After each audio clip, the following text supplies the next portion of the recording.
जय हिंद दोस्तों, आज की इस वीडियो में आप लोगों के लिए लेकर आ चुका हूँ 12th क्लास फाइनल परीक्षा 2025 के लिए 50 हिंदी का most VVI objective question 2025 board परीक्षा के लिए।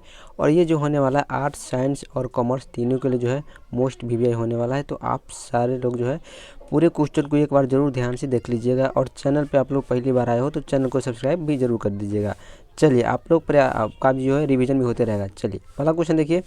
उसने कहा था कहानी में किस युद्ध का उल्लेख किया गया है, यानी उसने कहा था कहानी में किस युद्ध का चर्चा किया गया है। प्रथम विश्व युद्ध का चर्चा किया गया है और उसका जो है राइट आंसर हो जाएगा। कौमुदी नामक कविता केंद्र की स्थापना किसने किया है। ये सारे क्वेश्चन जो आपके बोर्ड एग्जाम द्वारा किसी न किसी वर्ष पूछा गया है। तो कौमुदी नामक कविता केंद्र की स्थापना रघुवीर सहाय ने किए हैं। चलिए, अगला प्रश्न देखते हैं 3 नंबर। निम्न में कौन गद्य कविता है। गद्य कविता इनमें से कौन सी है, तो ऑप्शन के हिसाब से आपका हो जाएगा हारजीत। चलिए, 4 नंबर प्रश्न देखिए क्या करें। म मेरा में शब्द में प्रत्यय कौन है। म मेरा शब्द में प्रत्यय कौन है, म मेरा। तो इसमें एरा जो हो जाएगा आपका प्रत्यय हो जाएगा। चलिए, 5 नंबर देखिए। शिव शब्द का पर्यायवाची शब्द क्या होगा। शिव का पर्यायवाची रुद्र हो जाएगा। शिव का पर्यायवाची क्या हो जाएगा, रुद्र। अगला देखिए 6 नंबर। हाथ का मैला होना मुहावरे का अर्थ क्या होता है। हाथ का मैला होना यानी तुक छूना। इस मुहावरे का अर्थ क्या होता है, तुक छूना। चलिए, 7वां प्रश्न देखिए। मालती के बच्चे का नाम क्या है। मालती के बच्चे का नाम क्या है, टीटी। इसका सही आंसर हो जाएगा टीटी। मालती के बच्चे का नाम क्या है, टीटी। स का उच्चारण स्थान क्या है। स का उच्चारण स्थान क्या हो जाएगा, दंत है जो स का उच्चारण स्थान हो जाएगा। 8 का राइट आंसर दंत हो जाएगा। 9 नंबर प्रश्न देखिए। आर्ट ऑफ कन्वर्सेशन कहाँ के लोगों में सर्वाधिक प्रचलित है। आर्ट ऑफ कन्वर्सेशन यूरोप के लोगों में सबसे अधिक प्रचलित किया गया है। गांव का घर शीर्षक कविता में कवि कौन है। गांव का घर कविता में कवि जो है आपका ज्ञानेंद्रपति हो जाएंगे। अनुभव शब्द कौन से लिंग के उदाहरण है। अनुभव जो आपका हो जाएगा पुल्लिंग शब्द का उदाहरण। आप लोग बैकग्राउंड साउंड को थोड़ा इग्नोर कर दीजिएगा। चलिए, 12 नंबर प्रश्न देखिए क्या करा है। तीर्थ यात्रा शब्द में कौन सा समास है। तीर्थ का यात्रा यानी तत्पुरुष समास हो जाएगा। इसका राइट आंसर हो जाएगा तत्पुरुष समास। चलिए, हास्यास्पद में कौन सा प्रत्यय है। हास्यास्पद में आपका प्रत्यय हो जाएगा आस्पद। और जो राइट आंसर हो जाएगा 13 का आस्पद। 14 नंबर क्वेश्चन देखिए। हमारे विद्यालय के प्राचार्य आ रहे हैं, इनमें कौन सा पदबंध है। हमारे विद्यालय के प्राचार्य आ रहे हैं, ये आपका हो जाएगा संज्ञा पदबंध। समाज शब्द का विशेषण कौन है। समाज का विशेषण क्या हो जाएगा, सामाजिक। इसका जो है सही आंसर हो जाएगा। मनोविद शब्द में कौन सा लिंग है। मनोविद में कौन लिंग हो जाएगा आपका, पुल्लिंग। इसका राइट आंसर हो जाएगा।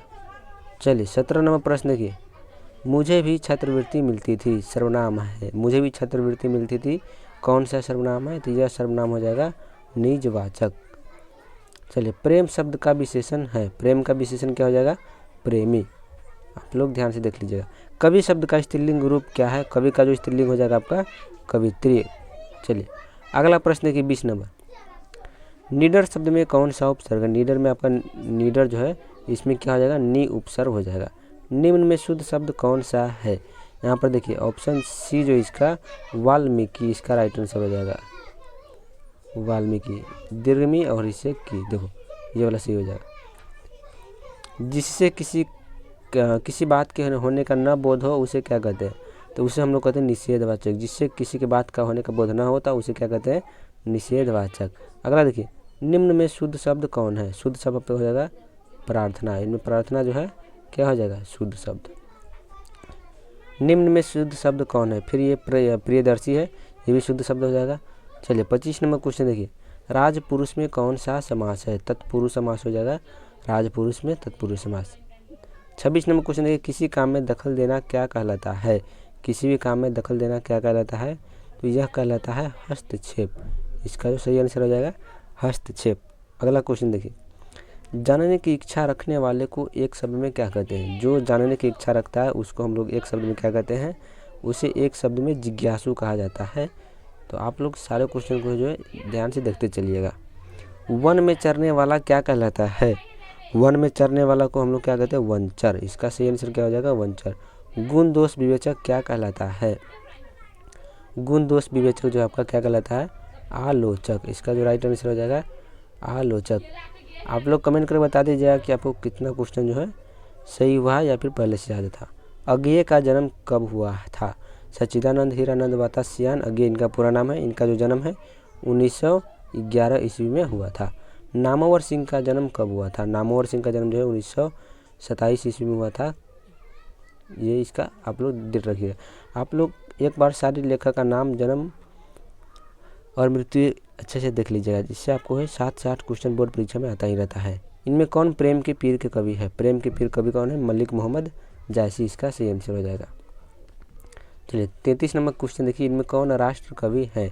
राष्ट्र कवि कौन हो जाएगा? दिनकर। इसका जो राइट आंसर क्या हो जाएगा? दिनकर। आचार्य रामचंद्र शुक्ल की नज़र में बालकृष्ण भट्ट क्या थे? आचार्य रामचंद्र शुक्ल की नज़र में जो बालकृष्ण भट्ट क्या थे? साहित्य के एडिशन। इसका जो सही आंसर हो जाएगा। चलिए 35 नंबर प्रश्न देखिए, इनमें कौन लोकनायक शब्द के लिए प्रयोग किया जाता है? इनमें से कौन जो लोकनायक शब्द के लिए प्रयोग किया जाता है? जयप्रकाश नारायण। चलिए अगला प्रश्न देखिए, ब्रजराज कुंवर कौन है? ब्रजराज कुंवर कौन है? कृष्ण हो जाएगा ब्रजराज कुंवर। चलिए अगला क्वेश्चन देखिए 37 नंबर, सूरसागर के रचनाकार कौन है? चलिए इसका राइट आंसर हो जाएगा सूरदास। सूरसागर का रचनाकार कौन है? सूरदास हो जाएगा। करबक में कौन सी बात पाई जाती है? करबक में जो आपकी प्रेम की महिमा के बात पाई जाती है, इसका राइट आंसर हो जाएगा।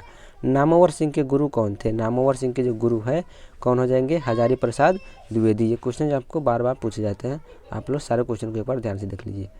कामायनी के रचयिता कौन है? कामायनी के रचयिता कौन हो जाएगा? जयशंकर प्रसाद। इसका सही आंसर जयशंकर प्रसाद हो जाएंगे। हंसते हुए मेरा अकेलापन हिंदी साहित्य की कौन सी विद्या है? हंसते हुए मेरा अकेलापन ये जो पाठ है, ये कौन सी विद्या में आता है? तो यह आपका आता है डायरी में। चलिए नेक्स्ट क्वेश्चन देखिए 42 नंबर, निम्न में कौन गद्य कविता है? हार जीत जो है आपका क्या हो जाएगा? गद्य कविता हो जाएगा, जिसके लेखक कौन है? सुभद्रा कुमारी चौहान। भूषण किस रस के महान कवि है? भूषण जो आपके किस रस के है? वीर रस के महान कवि है। ओ सदा नीरा शीर्षक निबंध को किस नदी का आधार बनाकर लिखा गया है? ओ सदा नीरा में जो आपका गंडक नदी को आधार बना करके लिखा गया है। चलिए 45 नंबर क्वेश्चन की ओर बढ़ते हैं। जायसी किस कालखंड के कवि है? जायसी जो आपके हो जाएगा भक्ति काल के। किस काल के कवि है? भक्ति काल के। संत तुलसीदास कैसे कवि है? तुलसीदास जो है किस युग के कवि है? छायावादी युग के। नेक्स्ट क्वेश्चन देखिए, किस कहानी का शीर्षक जो है गैंग्रीन था? गैंग्रीन किस कहानी का शीर्षक है? रोज कहानी का, जिसका लेखक कौन है? सच्चिदानंद हीरानंद वात्स्यायन अज्ञे। चलिए 48 नंबर क्वेश्चन देखिए, नारी और नर एक ही द्रव्य की ढली दो प्रतिमा है, यह पंक्ति किस पाठ की है? यह पंक्ति जो किस पाठ से लिया गया है? तो यह लिया गया अर्धनारीश्वर से। कहाँ से लिया गया? अर्धनारीश्वर से। जे कृष्णमूर्ति की रचना कौन सी है? शिक्षा शास्त्र जो आपका ये पाठ जे कृष्णमूर्ति के द्वारा लिखा गया है। जूठन क्या है? जूठन जो है जाएगा आपका आत्मकथा। इसका राइट आंसर क्या हो जाएगा? आत्मकथा। तो ये रहा आपका 12th क्लास फाइनल परीक्षा 2025 के लिए 50 मोस्ट वीवीआई ऑब्जेक्टिव क्वेश्चन। तो आप लोग को ये क्वेश्चन कैसा लगा कमेंट करके जरूर बताइएगा, और चैनल पे पहली बार आए हो तो चैनल को सब्सक्राइब जरूर कर दीजिएगा।